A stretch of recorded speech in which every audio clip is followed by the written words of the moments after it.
Hello everybody, I'm Aaron from Sibling Rivalry, and today we're going to be doing some urban gardening.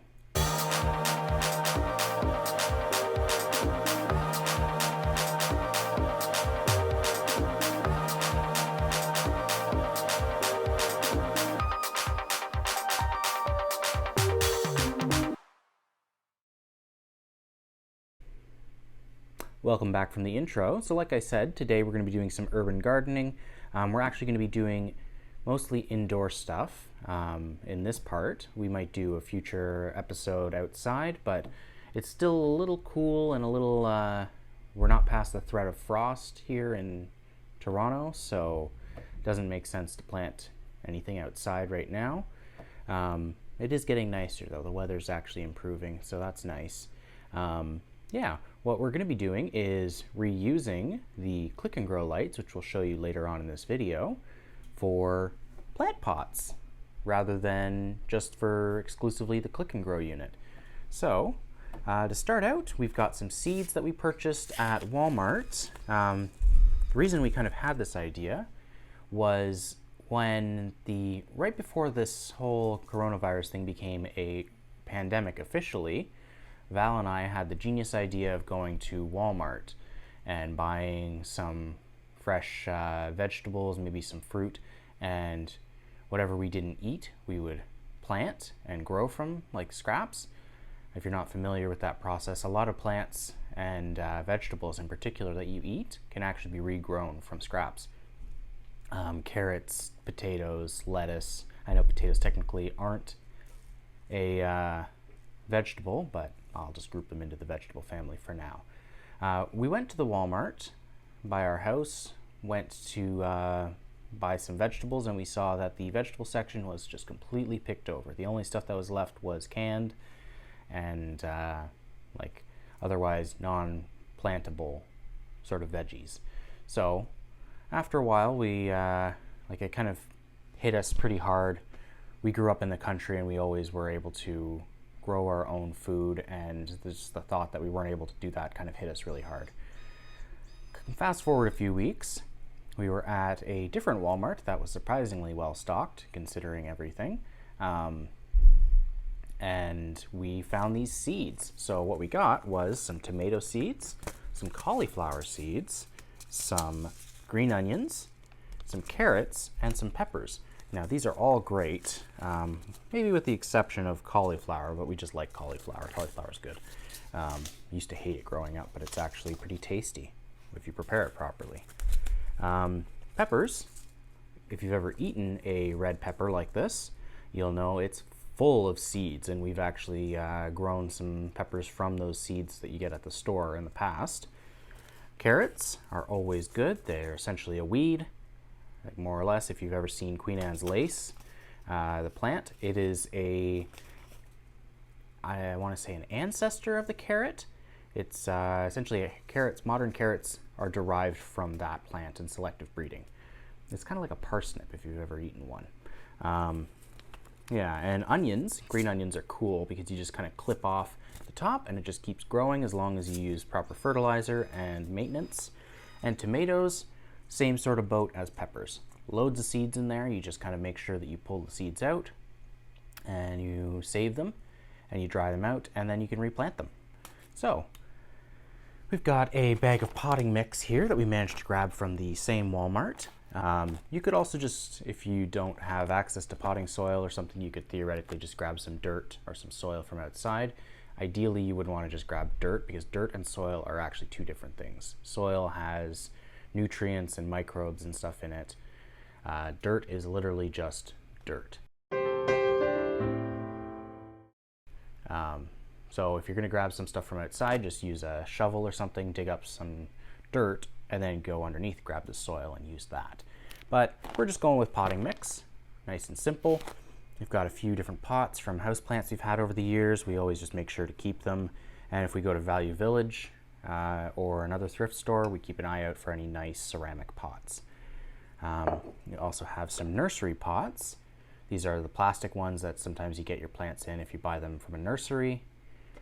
I've got some digging accoutrements and scooping accoutrements. Both purchased at the dollar store. This is an actual Fisker's brand spade, I guess is what you'd call it, or like a scoop. Yeah, it works great. And do we have anything else? Oh, we've got a labeler for labeling the pot so we know what's in each thing, because sometimes when these start out, you can't tell what's in it. And this kind of gives us an idea of what's growing well and what needs kind of better treatment, and we can kind of do some science or kind of play off of what needs what, so to speak. So I've also off camera got some stuff for doing drainage in these.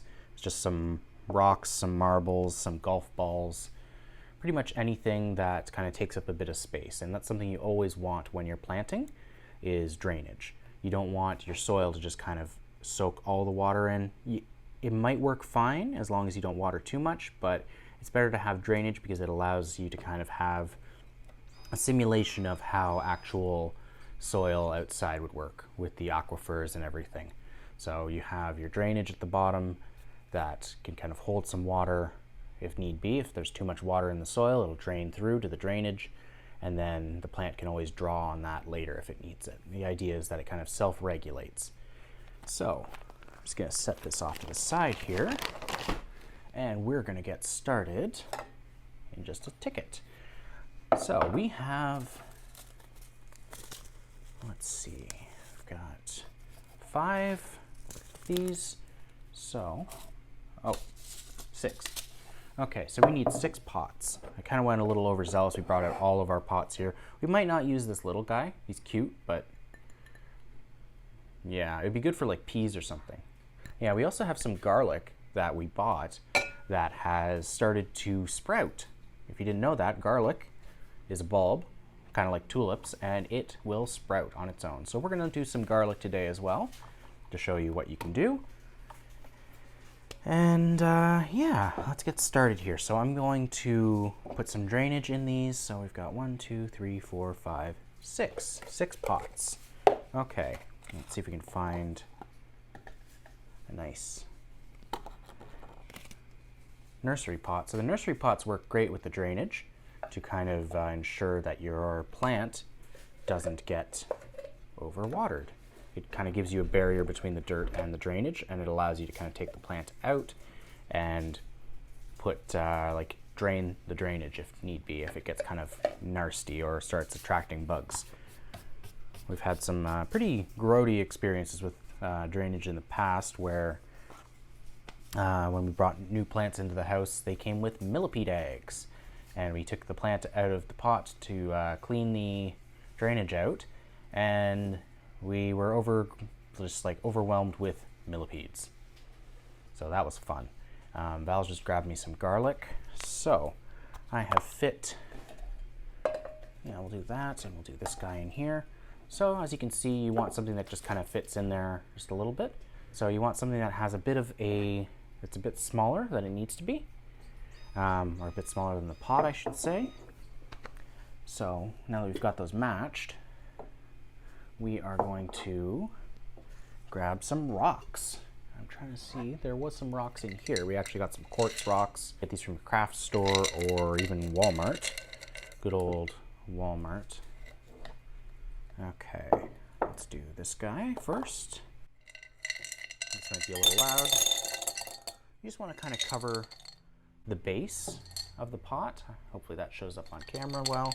You don't need a huge amount in there. You essentially just want this to sit so that the nursery pot, if you're using a nursery pot, is flush with the top of the pot. As you can see there, it's just underneath the brim here, and you can just kind of rotate it around and kind of find a nice leveling spot. Yeah. Okay, so we'll set that off. We'll do the next one.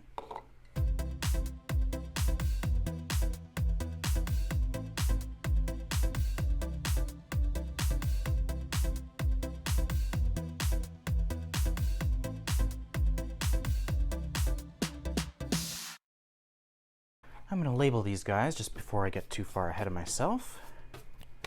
So we got tomatoes. This is just a Dymo hand labeler.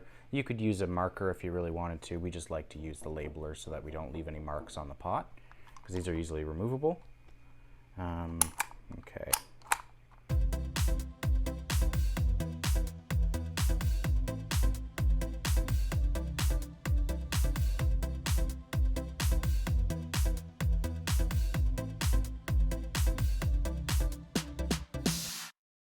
All right, so I have just labeled all of these with this hand labeler. Let's give you a quick rundown. So I did tomatoes in a big pot because tomatoes grow like a weed and they need a lot of soil because the root structure, they really easily can get pot bound and root strangled. So that's the benefit of this. They aren't too picky on drainage, actually, surprisingly. Just they need aeration, which we'll talk about in a future video. Onions in this guy because just a good size for onions. They're kind of like leeks almost. Peppers in this because they're similar to tomatoes. They need a bit of a wider brim. And we're doing carrots in this long pot so that we've got carrots. And I was going to do garlic in a smaller pot, but we realized that we had this bigger pot and it'll work much better. And cauliflower. Don't know what we're getting into with this, so it's going in here. These are all starter pots. I just want to re-emphasize that in case I wasn't clear enough before. This is not meant to be their permanent homes, ideally. You could make it work if you really wanted to, but it's not meant, like these plants need more soil and they kind of need proper drainage and everything. This is just to start you out. Ideally, once the weather's nice enough for you, you can plant these outside. Like we're probably gonna start a small garden in our side yard of our apartment. Yeah, which is guerrilla gardening, like literally the definition of guerrilla gardening. So yeah, that'll be something that we'll probably film as well. Hopefully it doesn't get us evicted. So yeah, let's get started with the soil here. So we want to put soil in first before we put in the seeds, in case that wasn't clear. So I'm just going to open this up.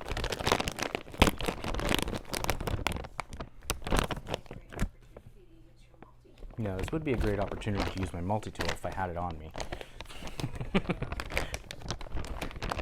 I'm a genius. So I'm just opening this up. I'm going to use this Fiskars scoop just to kind of get some soil out. And we're going to do tomatoes first.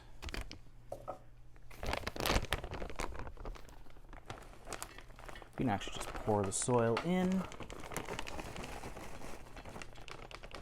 And if you're worried about your hands getting dirty, you could get some gloves, but this isn't going to hurt you, in theory. Like if you know this is going to hurt you, if like you have an allergy to something or an immuno issue, then obviously wear gloves. But for me, I'm just going to use my bare hands because I'm just immune to everything. Yeah, except coronavirus and fire.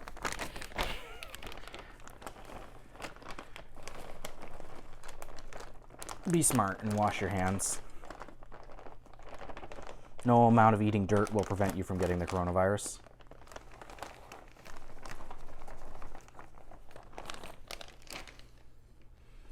Okay, so got that in there. Don't be worried about making a mess. Just gonna clean my hands off a little bit. Nice and dirty. Okay, now we are going to take the tomatoes, and it says a few bits on the back here. So it takes 7 to 14 days to sprout. You want a seed depth of 6 millimeters or 1/4 inch. And you want a spacing of about 1 inch. And you want, if you're planting these outside, you want the plants to be about 2 feet apart. Yeah. So I'm just going to poke a few holes in here, about 1/4 inch deep. And just be mindful. and we're going to sprinkle the seeds into those holes in just a sec. So you could do this way more meticulously and measure it out, but as long as you've got a good idea of distances and spaces, you can just do this with your fingers, man. Okay, so let's open this up. Pop this open. Okay, so I'm going to pour these onto my hand.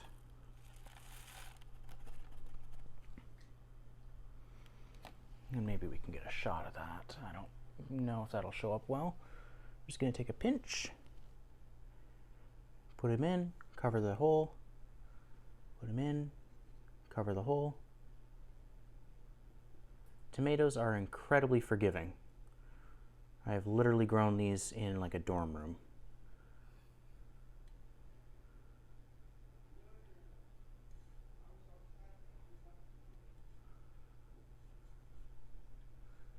Okay, here we go.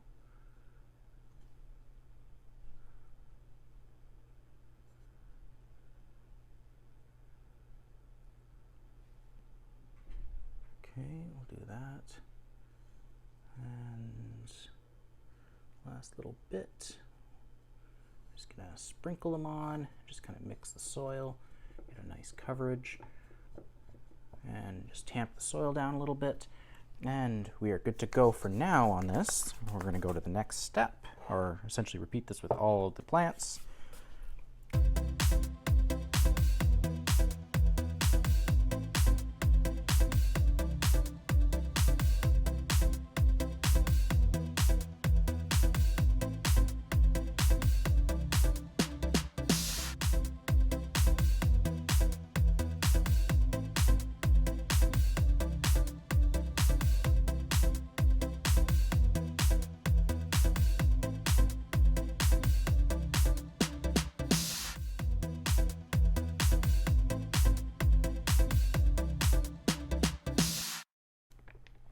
Welcome back from the time lapse.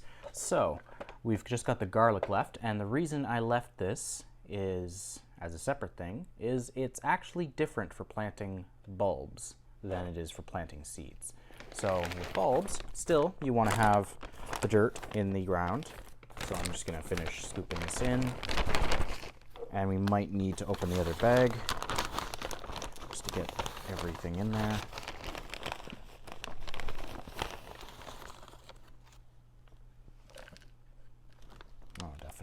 We're definitely going to need another bag. I'm just going to slice this open here so we've got a bit of a pour spout, which will make my life a little easier.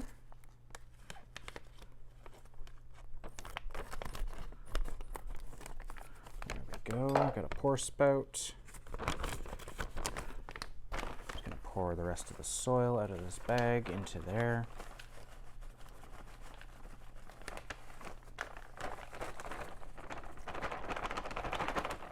I almost had enough soil for everything in one bag of this, so that's promising. I'm just going to grab the other bag, which I just had slightly off camera. Probably should have brought it closer. And this one, we're just going to do a pour spout just to start with. These have tearaway tabs on them, but I don't like the tearaway tabs. I find they never really work, and they end up just tearing the bag in ways that they're not designed to. Clearly that needs to be opened a little bit. There we go. The tearaway tab is useful for something.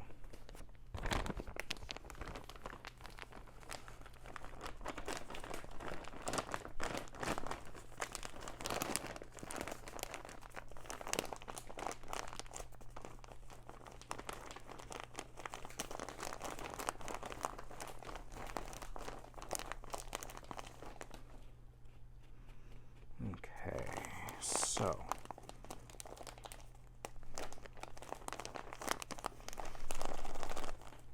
that should be good. Now I just get to do this. Woo!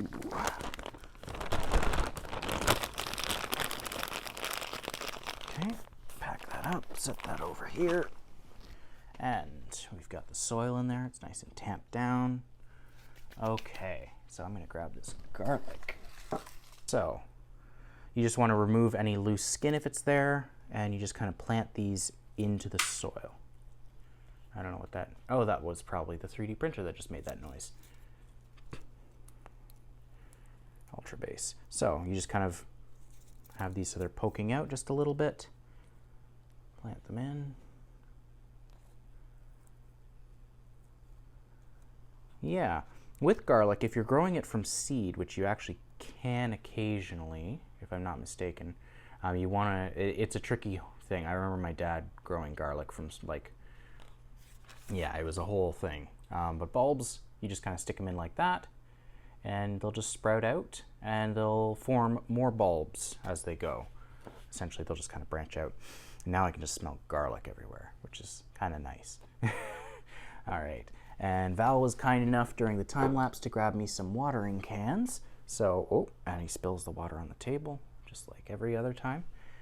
So, you don't need this particular type of watering can. You can use literally your sink if you wanted to. We're just doing this just to show you on camera. You don't want to flood these guys. When you start out, you just want to give them a nice little bath of water. It'll turn a little peaty almost, like a marsh, and then leave it at that.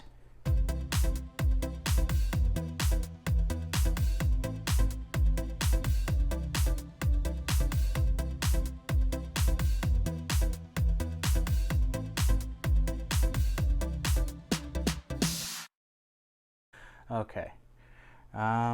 Yeah, so that is everything for this. Next, we're going to go and put these under our grow light, and we're going to show you how we set up the grow lights for this. Let there be light.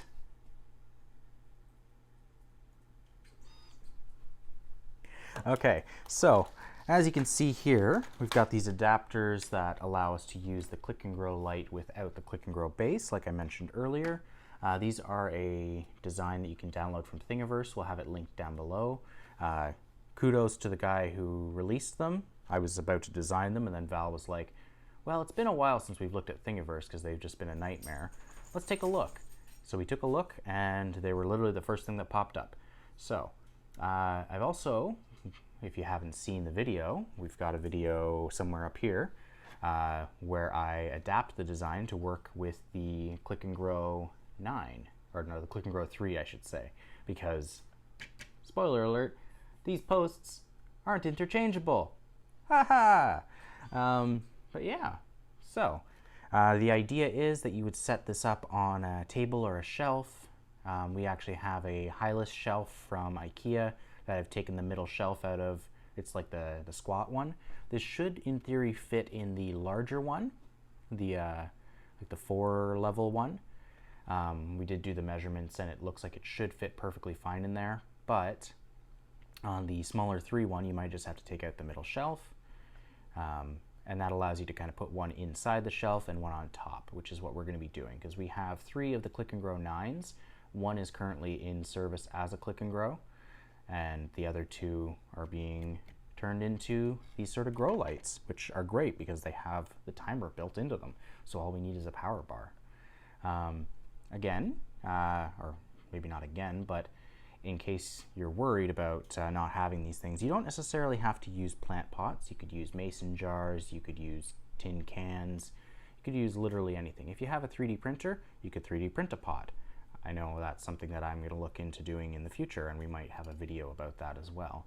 And as per grow lights, all of the light you see in our apartment is grow lights. We live in a basement, like not a basement apartment, but like a floor level apartment surrounded by buildings, so we don't get very much natural light.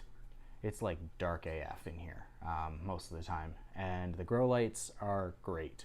We have all sorts of different ones from Amazon, from Home Depot. We've literally gone like everywhere. Ikea even sells grow light bulbs now, and we've stuck those in some tertial lamps from Ikea and mounted those to the wall. So you could do that. You could go to Amazon or AliExpress and buy some grow light strips and stick them straight to the shelf, if that's something that you wanted to do. Yeah. So that about covers it for today. I'll give you an update in 2 weeks, see how these guys are all doing. Obviously you want to water these whenever they start to look a little dry. My rule of thumb, if you don't have one of those fancy sensors that tells you when the soil's dry, which you can get one from the dollar store if your dollar store is still open, you just look at the soil and kind of feel it, and if it feels a little dry or a little flaky, then you just need to add a bit of water until it gets nice and kind of spongy and almost like a brownie, like a chocolate brownie almost. It's the same texture, it's a little wetter, obviously, because it's water. But that's the sort of the consistency you're looking for with your soil. You want it to have a nice spongy texture. And yeah, I hope you guys have a great day. Let us know if this is something that's gonna help you out. And if you love gardening and your own veggies and all this stuff, give us a thumbs up. I really appreciate it. And feel free to subscribe. We're going to have more content like this, as well as all of our other regular content. Stay tuned for more Dark Souls if that's something that you're into. I don't know what I'm doing with that, so that's going to be fun. But yeah, until next time, stay safe, wash your hands, and thumbs up. Bye for now.